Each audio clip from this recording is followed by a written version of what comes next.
Hello, YouTube. Welcome back to another episode of Bardolowski Station Reviews. Today, I got a very beautiful model for everybody. This is the Lionel Vision Line Niagara. Basically, this came out in 2018. I think the ship date was 7/31, according to the box, of 18. But anyway, one thing to note is that this is based off the New York Central Niagaras, which were considered the world's most efficient 484 type locomotives in the world. The Niagara came about basically because the loads being carried by the New York Central were getting very, very, shall I say, heavy. And to put it mildly, they needed a workhorse that can actually do it. So they turned to a man named Paul Kiefer. Paul Kiefer designed the ultimate dual-service locomotive. And unfortunately, none of these exist today, but there were only 27 ever made. But to quote a documentary I was watching, I think it was called New York Central Water Route, the world has never seen their equal, and never will. Basically, these locomotives were so powerful, they needed special tandem side rides. These were lighter than other northern type locomotives. A northern locomotive, for those who are wondering, is classified as having a 4, 1, 2, 3, 4, 8, 1, 2, 3, 4, 5, 6, 7, 8, and 4 wheel arrangement, 1, 2, 3, 4. That is considered a 484, or most railroads call them northerns. The New York Central named them after the Niagara River and Falls. Like the Hudson locomotives were named after the Hudson River, the Mohawk River, so on and so forth. I hope I said the Mohawk, got the brief history of the Mohawk correct. Like the Northerns, these were improved upon. The Northern's design was improved upon, shall I say. Basically, Niagaras were more efficient than the Northerns. And as a result, they were very capable and very successful on the road. Only 27 were ever made, and unfortunately, all 27 are destroyed, never to return ever again, except in model form. Starting from the top here, you have 2 smoke holes, right? Let me take out my little syringe here. So you basically pour smoke fluid down this hole for the whistle steam and the stack smoke. And here's your safety valves. This is a vision feature. Now, basically how these work in real life is that when the steam locomotive was going to explode or on the verge of exploding, these were considered a, fail-safe. So nothing would ever, no harm will ever become of the steam locomotive. So this is a new feature for this locomotive, or for this particular company, Lionel. So to add smoke fluid, you just have to reach your finger in there. I have massive fingers, by the way. Pop it off like that, and it's best that you use a syringe like I got right here to pour smoke fluid down that tiny little hole, or a needle nose. And then when you're done, just set the valves back on and make sure it's sitting there nice and tight, otherwise the effect wouldn't look as good. The hallmark trait of this model is in fact the water scoop spray effect. And how this works is that there is a dual smoke unit in the tender here that is designed to pump out smoke. Now, why do they have a smoke unit in the tender? Let me explain. On the real Niagaras filled up more with coal than they did with water. As a result, they had to compensate the amount of trips they were going to do by reducing the amount of water stops they needed. So what they did was, the New York Central put pans in the middle of the track, and when the train was going on a very high speed, typically at 100 miles an hour, there would be a scoop that would lower between the rails and force a bunch of water in.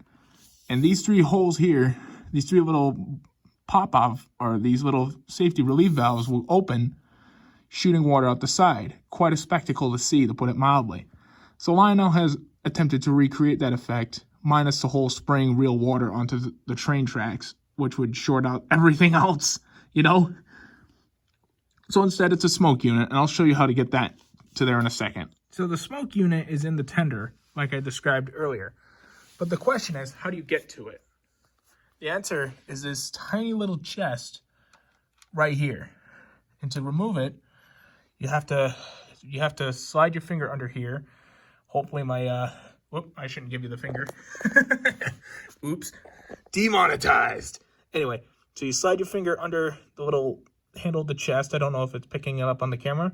You just give it a flick, and it's held in there with a magnet. So you really have to kind of flick it. Or sometimes I got lucky by just flicking it and then trying to pull it off. There we go. So, whoops, I had accidentally reattached it. So you flick it, set it off to the side, and if you notice, let me get the camera in there a little better. I had to detach the locomotive to do this. There's a 90-degree bend. Let me get the camera around and focus in on that a little better. There's a 90-degree bend directly down below. And unfortunately, the best way to do that, to get around the idea of just waiting and blowing your smoke fluid, you take your syringe,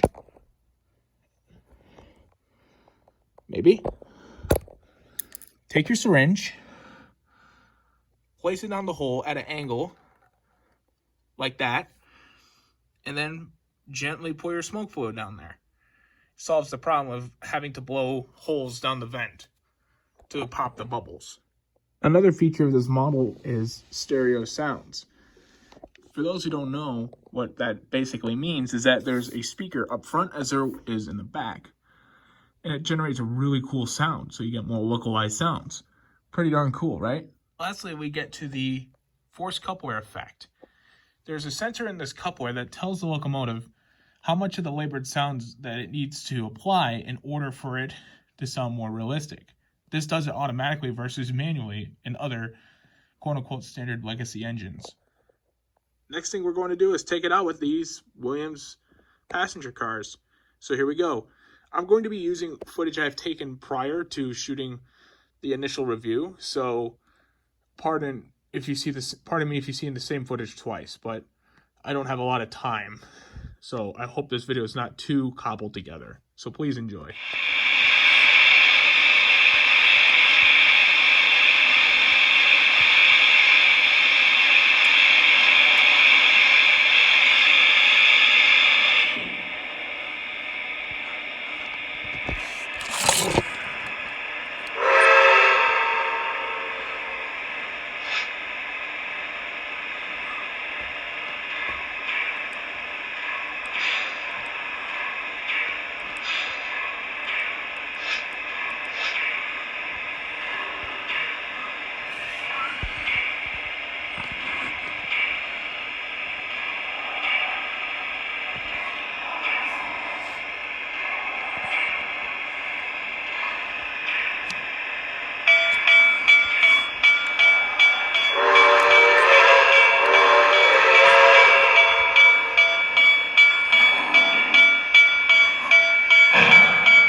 Alrighty, thank you all for watching.